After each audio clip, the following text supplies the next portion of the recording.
Welcome. You're listening to a podcast brought to you by Jesus House Dallas, a member of the Redeemed Christian Church of God. Be blessed.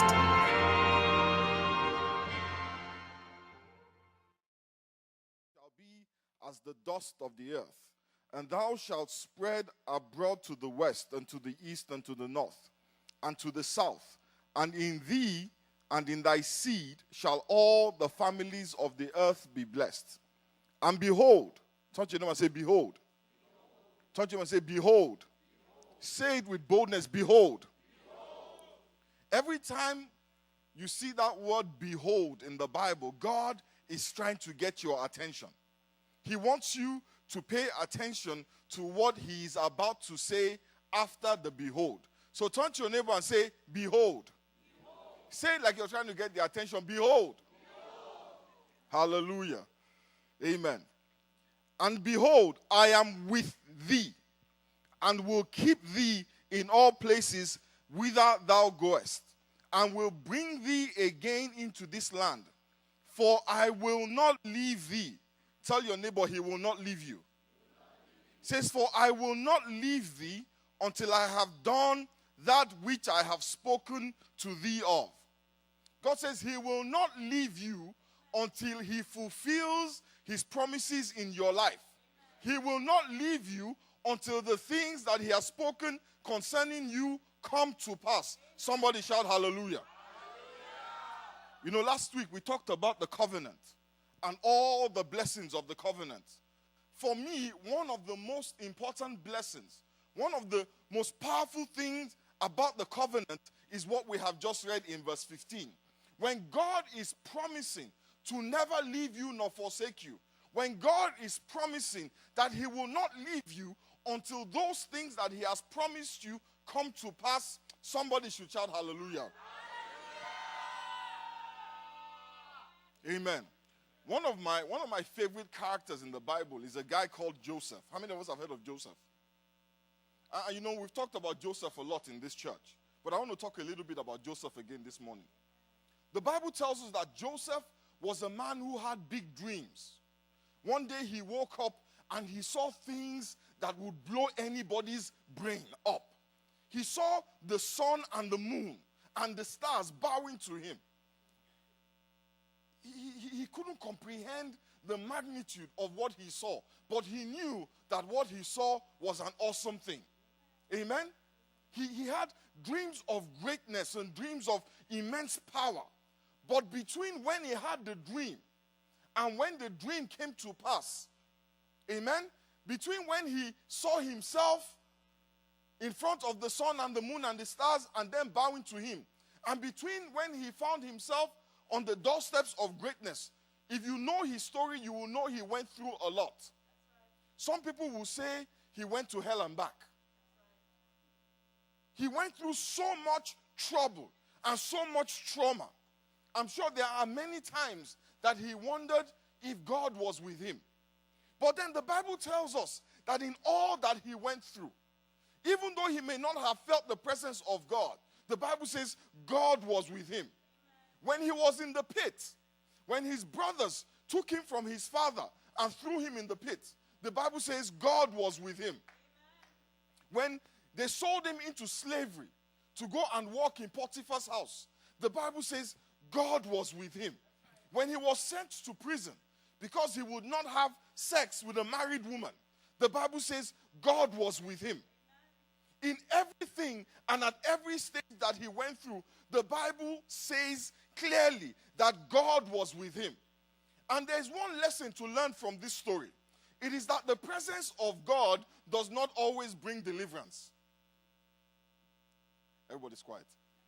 The presence of God, the fact that God is with you, does not relate automatically to deliverance. Sometimes the presence of God will bring endurance and not deliverance. God did not deliver him from the slave traders and send him back to his father.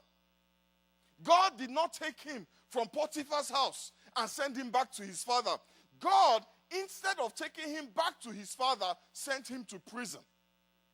Where I come from, they say he went from the frying pan into the fire. his situation escalated. The level of trauma increased. Each time he thought God was going to set him free, he got into more trouble. And I know that that is contrary to the theology that many of us have. That when we are in trouble, God's instant reaction is to get us out of it. Sometimes he leaves you in it because the trouble builds character. The trouble causes faith to rise up in you. The promise of God is that he will be with you. He says he will never leave you nor forsake you. Each step that Joseph took was an ordeal. Each step was, think about it. This was the favorite child of his father. This was a guy that was loved over and above his siblings. Some would even say he was spoiled. And then to go from that to be in a pit. And just when you think, okay, God has heard your prayers, you are sold into slavery. And just when you think, okay, you've done the right thing, you have not allowed Mrs. Potiphar seduce you. Obviously, God is going to reward you for this. God rewards him, but he rewards him by sending him to prison. God will reward somebody here.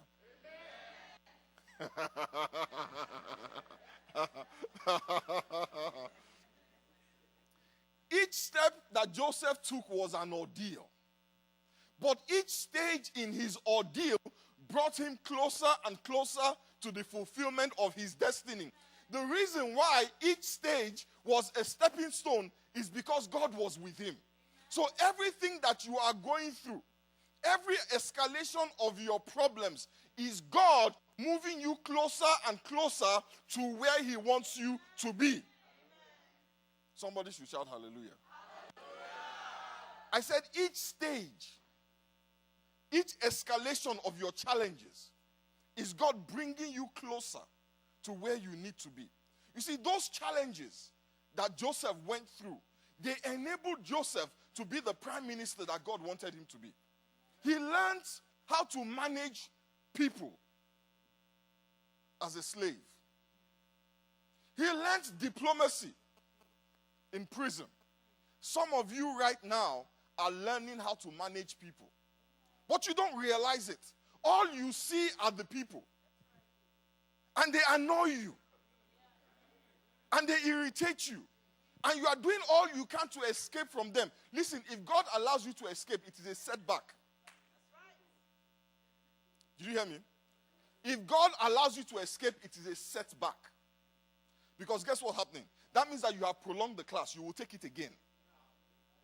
And because you are older, it will be harder. I'm 44. Imagine me going back now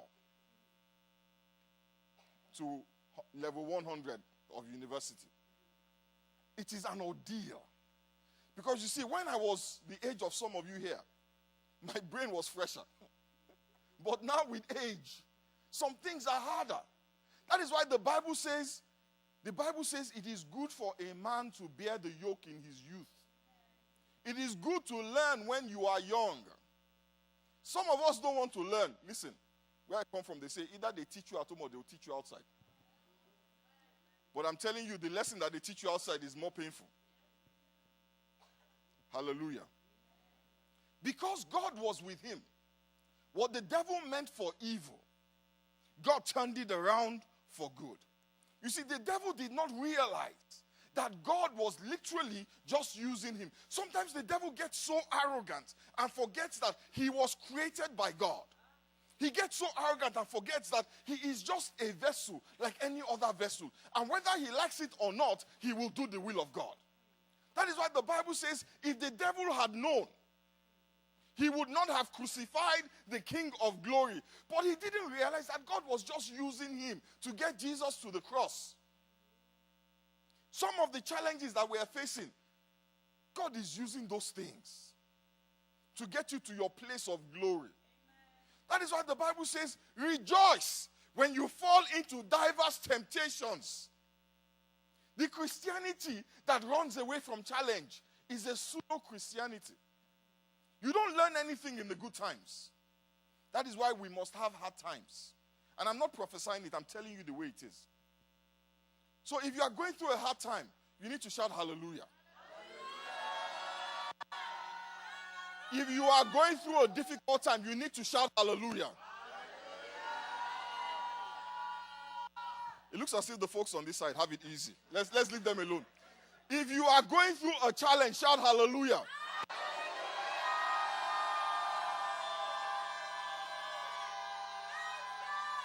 If things are tough, shout hallelujah.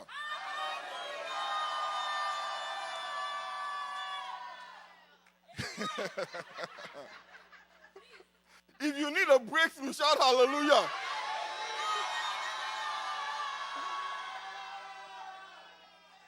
Oh, you've changed your mind? If the devil is attacking you, shout hallelujah.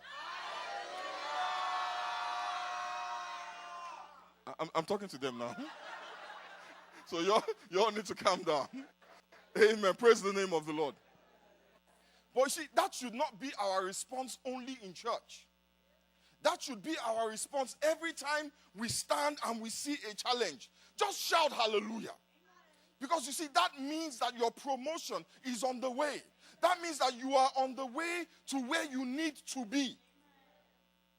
If Joseph had not struggled in Potiphar's house, and it was a struggle, he could never have been the number 2 in the most powerful nation in the world. When we talk about, I don't know what to use and compare. Because the immigrant experience does not describe Joseph's experience. Joseph was not an immigrant. He wasn't even an illegal immigrant. He was a slave. Think about that, going from being a slave in the lifetime of one man, not across generations. You know, we look at Obama. Obama is the president over many generations. After hundreds of years. What happened in America after hundreds of years happened for Joseph in his lifetime? The Bible says only God can take a man from the dunghill and set him amongst the princes of his people. You see, when God blesses you, the blessings will be visible. Amen? Amen? Praise the name of the Lord. But for God to be with a man, for God to stand by you through all of these challenges, the Bible says the man must be in agreement with God. The Bible says in the book of Amos chapter 3 verse 3, it says, can two walk together except they be agreed? Joseph walked with God because him and God were in agreement. We must agree with God on our destination. All of us want to be great, and that is God's will concerning us. But we also must be in agreement concerning how to get to the destination. All of us know that God wants us to be the head and not the tail. Hallelujah. We want to be above and not beneath. Hallelujah. We want to be blessed as we go in and blessed as we go out. Hallelujah. We want to lend unto nations and never borrow. Hallelujah. But then the challenge that we have is agreeing with God on how to get there. If the Lord came and whispered to you at night and said, Obina, you know, I love you, my son. Yes, Jesus. I love you back. I am going to make you the president of a Fortune 500 company.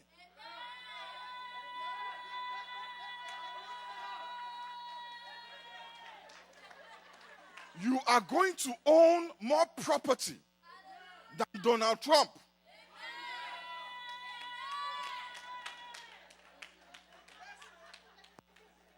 You will have more cars than can be counted.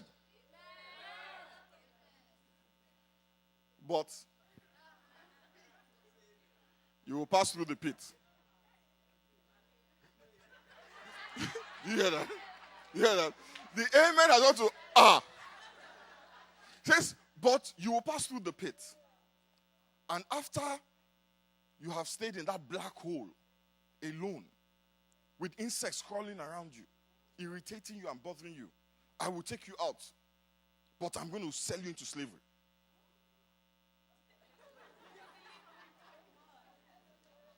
And there will be one woman called Mrs. Potiphar who will seduce you. If you sleep with her, you are dead.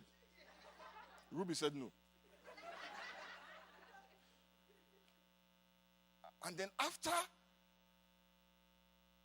I take you out of Potiphar's house, I'm taking you to prison. Many of us will say, God, really? Is it really necessary? Can't we just go straight to the 4,500? Can't we just skip? You can't. When God took Israel out of the land of Egypt, he promised them that he will take them, the Bible says, to a land flowing with milk and honey, to their own land where they could worship God in peace. And they loved the idea. Who wouldn't want to be in a land flowing with milk and honey? But then God decided that the road to the promised land passes through the wilderness. And this is where they disagreed with God. The road to your blessing passes through the city of challenge. The road to your blessing passes through the town of difficulty. It will pass through the village of temptation and the hamlet of demonic attacks. Sometimes you will pass through the valley of tiredness, and you will have to climb the mountain of discouragement. But if you have to stay on that road, if you are faithful enough to stay on that road, you will get to your destination. You see, the challenge we have, we see the difficulty and we get off the road. But we forget that the road is taking us somewhere. So nothing should discourage you. Nothing should deter you.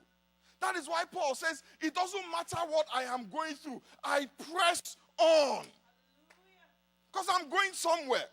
Tell your neighbor, I'm going somewhere. If you're going somewhere, shout hallelujah. Let me show you something about that road. Turn with me to Isaiah 35.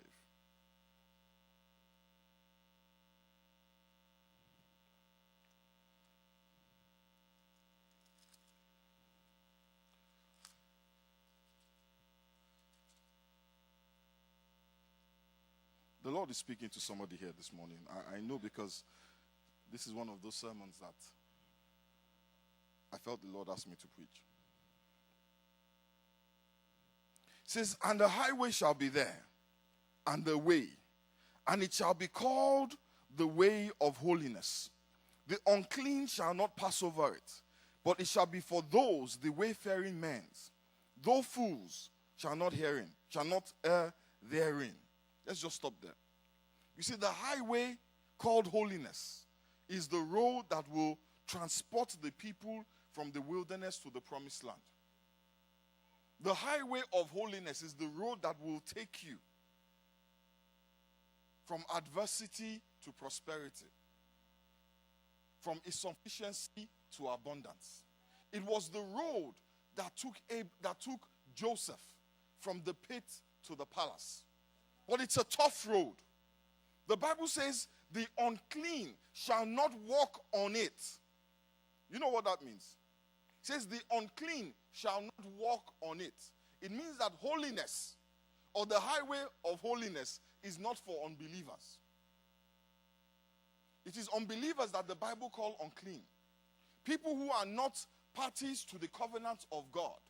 People who are not members of the household of faith.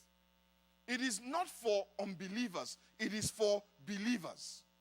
The highway of holiness is for those people who have accepted Jesus as Lord and Savior. They are the ones who can walk in the way of holiness. The unbeliever has been called to repentance.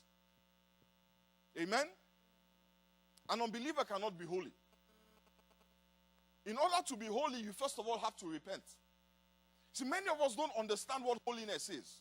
That word holiness comes from a Hebrew word pronounced kadosh. Kadosh means to be separated unto God. It means to be sacred. It means to be consecrated unto God. The road to your dreams is a road of consecration. It is a road of separation. Amen? It is a road that will get you where you want to go. Let's turn our Bibles to the book of Judges chapter 13. Verse 1.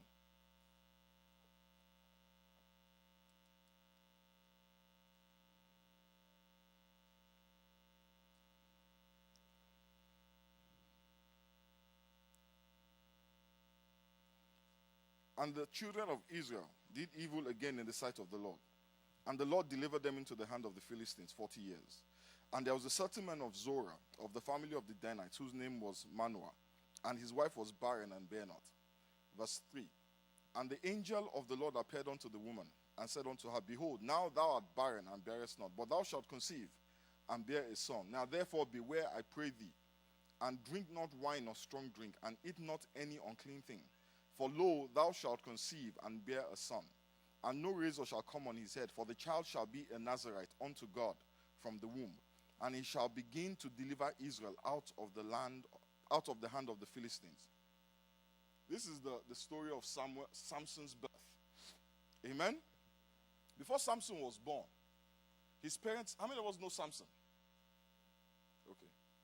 Before Samson was born, his parents were visited by an angel who told them he was going to be born. Amen? And then he told them what God's plan was for Samson's life. The angel said Samson was going to begin the deliverance of the Israelites from the hand of the Philistines. God's plan for Samson was for him to be like Moses. God's plan for Samson was for him to be like Jesus. But in order for him to achieve this glorious destiny, God gave his parents very specific instructions. It says the mother was not supposed to touch anything unclean or drink anything fermented or drink any wine, because as a Nazarite, he was not supposed to consume any alcohol and touch anything unclean. And when he was born, God says, under no circumstances. Turn to your neighbor and say, under no circumstances. God says, under no circumstances was Samson supposed to get a haircut. Now, Samson's destination was to be a type of Christ. His destination was to be like Moses. But in order for Samson to get to the place of his dreams, he had to walk on the highway of holiness. Amen? He had to walk on the highway of separation and consecration unto the Lord, touching no unclean thing, drinking no alcohol, and not cutting his hair. But if you look at Samson's life, he did everything he was not supposed to do. He chose a wife from the Philistines, the very people that God has sent him to save the Israelites from.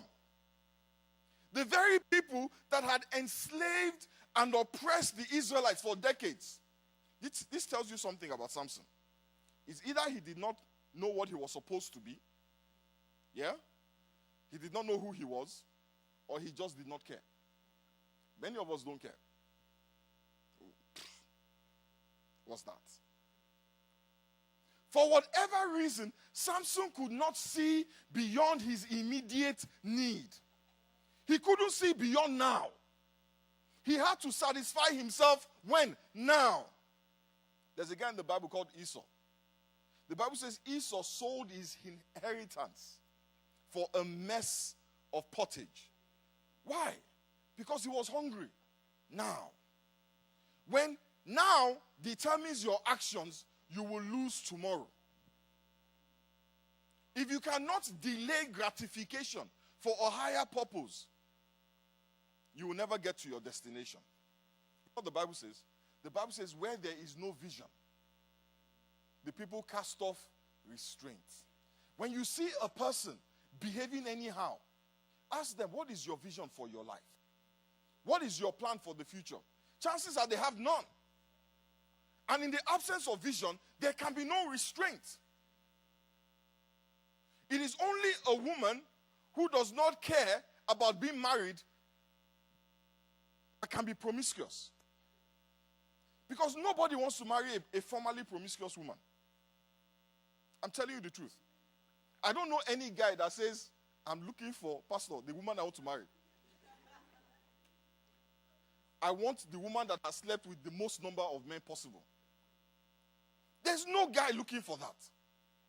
And there is no woman that is looking for a guy that has HIV.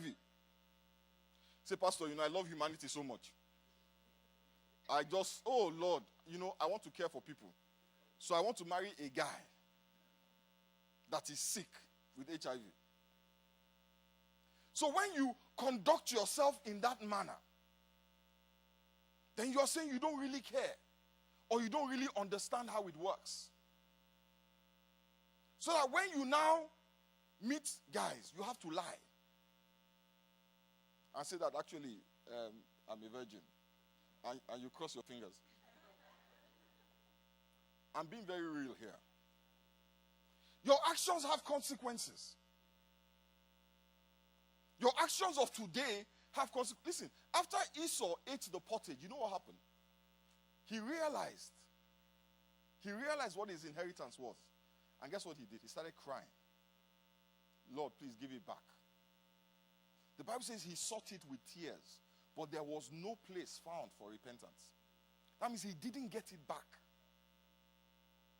Many of us are fortunate because Christ gives us a second chance, and a third chance, and a fourth chance, and a fifth chance, and a sixth chance, and a seventh chance, and an eighth chance, and a 10th chance. And he keeps giving you chances, but one day, where I come from, they say every day for the thief.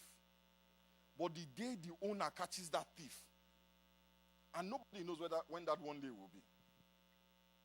If you have a vision for your future, comport yourself accordingly. You can't say you want to be the CEO of a Fortune 500 company and you will not pay attention in class. You will not wake up early. You will not be diligent. The Bible says if you see a man diligent in his ways, he will not stand before mere men. He will stand with kings. But it's hard to be diligent when there's so much out there calling our attention, trying to distract us. It is time for you to ask yourself, what is your plan for your life? You just want to party. Okay, keep partying. Then when arthritis sets in, which it will, it's not a curse, then you'll be looking for children to give you money to pay your bills. And those of us who are living in America, I hope you know. I hope you do know that your children are not paying your bills. I hope you realize that. They will put you in a home. They will put you in the cheapest home they can find. And some of us have done CNA. We know how those CNAs are. They're not very nice all the time. They get tired. They get cranky. Sometimes they leave you in your diapers. I'm telling you, that's the way it works. But guess what? You don't get there when you are 70. You don't get to that place when you are 80. You get there in your 20s. It's starting now. The road that you are on, my brothers and sisters, be careful. You may not like where it's going to take you. It says, where there is no vision. Samson had no vision for his future. He could not see the promised land. He did not care. So he did not see any need to deny himself, to tolerate any discomfort. He wanted a babe, and he didn't care whether God said or God did not say. His motto in life was enjoy. Jolly, enjoy. I tried to find a way to say it in Latin, but there was just no Latin word for jolly. He could not see a destination. So there was no need to get on the road. Do you see a destination for yourself? Where are you going? What do you want to be? What has God placed in your heart? Listen, holiness is not an end in itself. It is a means to an end. That is why the Bible calls it a highway. Listen, if you don't realize this now, let me tell you. To get to your destination, you need God. You need God. And God wants you to get there. He was the one who put that desire in your heart. But God will not get you there if you do not stay on the road, because that is the only road that God travels on. That is the only road that God travels on. You see, Samson deviated from the road of holiness. And what happened to him? Nothing. Nothing changed. He ate from a carcass. And what happened to him? Nothing. He was still strong. He married a Philistine. And nothing happened. And that is how many of us see these things. You do A, you do B, you do C, and you do D, and nothing happens. You don't get fired. You don't fall sick. On the contrary, you are getting promotions. Things are looking good. So we see it as a validation. What was Pastor Femi talking about? Does he know what I did yesterday? And did he know the promotion I just got? But what Samson didn't realize was that the road that he was on was going to take him to a wonderful, wonderful woman by the name of Delilah. I love Delilah. No, seriously, I love Delilah. Every time Samson sinned and continued, and every time he sinned, nothing happened. So he felt justified in continuing his sin. Let me show you something in Romans chapter 2, verse 4. I'll read from the New Living Translation. It says, don't you see how wonderfully kind, tolerant, and patient God is with you? Does this mean nothing to you? Can't you see that his kindness is intended to turn you from your sin? The problem with sin, my brothers and sisters, is that one day it leads you to Delilah. Delilah is the one, I said God will give you a second chance, a third chance, a fourth chance, a fifth chance. What you don't know is which chance will lead you to Delilah. And Delilah is waiting. You see, Delilah is the one who eventually found the secret to his strength. She managed to get him to reveal to her that if he got a haircut, he would be powerless. And she cut his hair. And he became powerless. And they took out his eyes. And they put him in chains. You see, but his hair was not really the source of his strength. You see, God was the source of his strength. But God would only stay with him as long as he walked the road of holiness and obedience. You see, cutting his hair was the final straw that broke the camel's back. It didn't happen overnight. It had been building up. Who or what is your Delilah? Touch your neighbor and say, what is your Delilah? What is the one thing that makes you walk away from the will of God? What is the one thing that you will stand in front of and you will see your vision, God's vision for your life, God's will for your life, and you will turn your back on it? For some people, it is sex. Sex. I'm sorry, God, it's too bad. I have to do this. For some people, it's pornography. And for many of us, it is offense, bitterness. We would rather hold on to a grudge and miss God's will for our life. As if you are spiting the person you are holding on to the grudge. Seriously speaking, the Bible says, be careful, lest a root of bitterness springing up and many be defiled. Bitterness defiles you. People don't understand that. They think it's about me and you. You don't get it. It's about you and God. The Bible says, forgive as you have been forgiven. Jesus Christ says, if you don't forgive, God will not forgive you. God doesn't bear grudges. If God is going to walk with you, you have to let go of your grudges. If you are holding somebody in your heart, you need to let it go. For some of us, our Delilah is offense. Once we are offended, oh my God, the world must know I want my pound of flesh. If I don't get my pound of flesh, I'm not going to let it go. I just can't. Bitterness has taken many Christians down. Bitterness is far worse in impact than pornography. Because bitterness is insidious. And we justify it. They did me wrong. It's legit. But the consequences are the same. For some of us, our Delilah is our pride, our ego. Let it not be said that somebody of my stature and caliber stood still while they said such things to me. How dare you? So, who do you think you are? What is your Delilah? For some of us, the question is not even what, it is who. Some of us have some friends that when they show up, oh my God, we're going to hell. Some people are not laughing because they know. Your Delilah could be a friend, it could be a sibling, it could be a spouse, it could even be a parent. Jesus Christ had a Delilah. You know what his name was? Peter. Because when Jesus Christ was telling them, this is God's will for my life, to go to the cross and die. And when I go to the cross and die, all the rewards that are set before me, I will get. You know what Peter said? Peter said, no. I love you. Let us stay here together. Let's enjoy ourselves together. Don't go to the cross. The cross is not fun. What did Jesus Christ say to Peter? Man, you're my boy, man. You got my back, man. He said, get thee behind me, Satan. If somebody had said to Obina now, that CEO, Fortune 500 and all of that jazz, let's forget about that. Let's go and party. Let's go pick up some chicks. What would Obina say? Say, get thee behind me, Satan.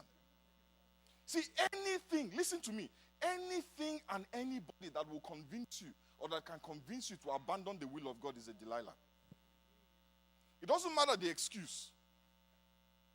So be careful of people around you. Parent, spouse, sibling, or friend.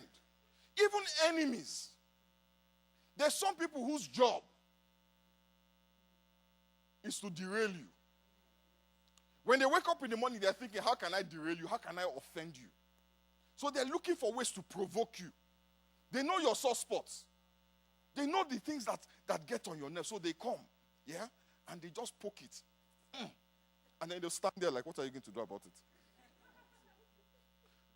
And if you don't respond, guess what they're going to do? They're going to poke it again and again and again until you vex. And he takes off his jacket and starts fighting. And then they will not step back and say, oh, what's wrong with him? Is he gone crazy? Pastor, please pray for him. He wants to fight me. I didn't do anything. Get thee behind me. You all need to say that to somebody. Jesus Christ said it to Peter. But eventually Samson prays. And God forgives. And God restores. He destroys the Philistines. But without his eyes. And it cost him his life.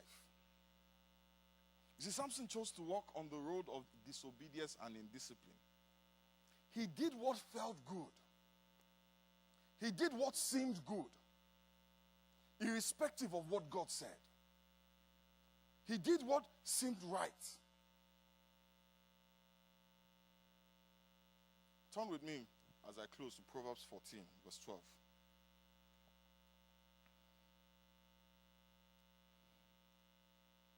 It says, there is a road, there is a way, there is a highway that seemeth right unto a man.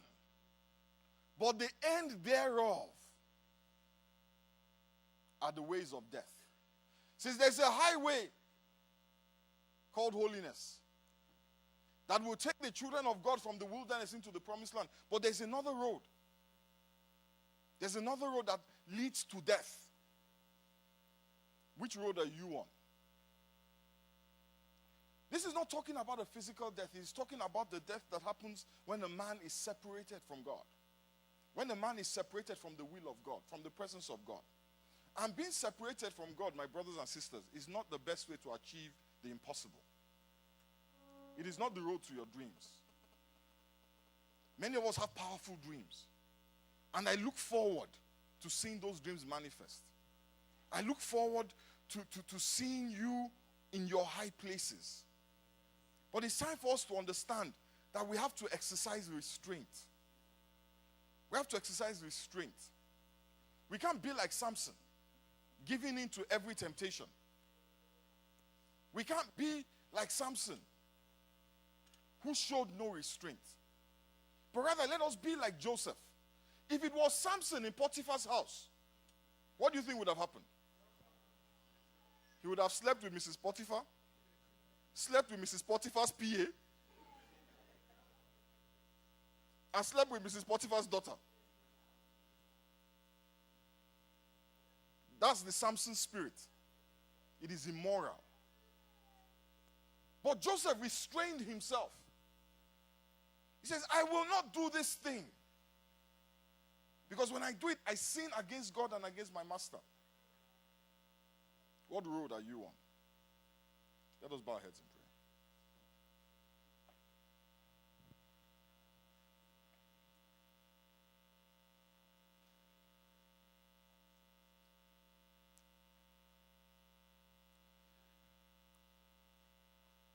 My brothers and sisters, we know the truth about ourselves better than anyone else. We know the things that we do and we say that no one else knows.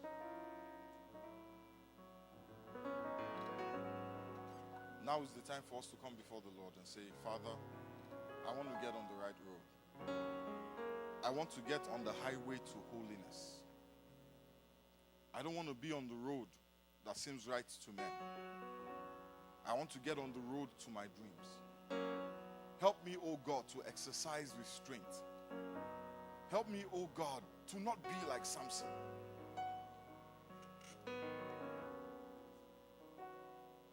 Help me to keep my eyes focused on the prize of the high calling.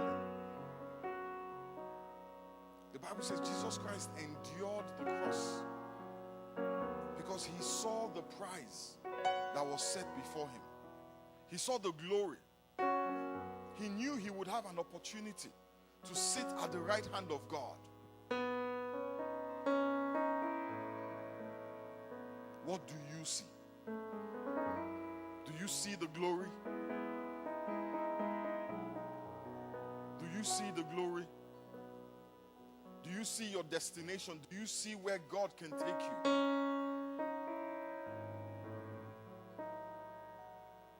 If you can't see it, you need to ask God to open your eyes. If you can't see a future for yourself, you need to ask God to help you.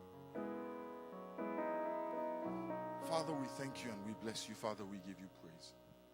Father, we thank you for all your children who are here today, who, because they are born again, have the opportunity to walk on the highway of holiness. Father, we pray that you will plant them in your path. We pray that your word will be a lamp unto their feet and a light unto their path. And if there's anybody here who is not born again, who has not accepted Jesus as Savior and as Lord, my brother and sister, there is no road to your dreams. God will not help you get there. And if you're here and you want me to pray for you, you want to give your life to Christ, you want to accept him as your Savior, now is the time to do so.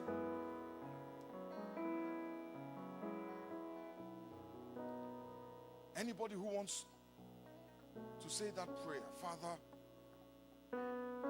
I accept that you died for me. I accept that your blood was shed to wash away my sins. I accept the sacrifice of Calvary. It was made for me. Father, write my name in the book of life. Thank you, Father. We bless you and we give you praise.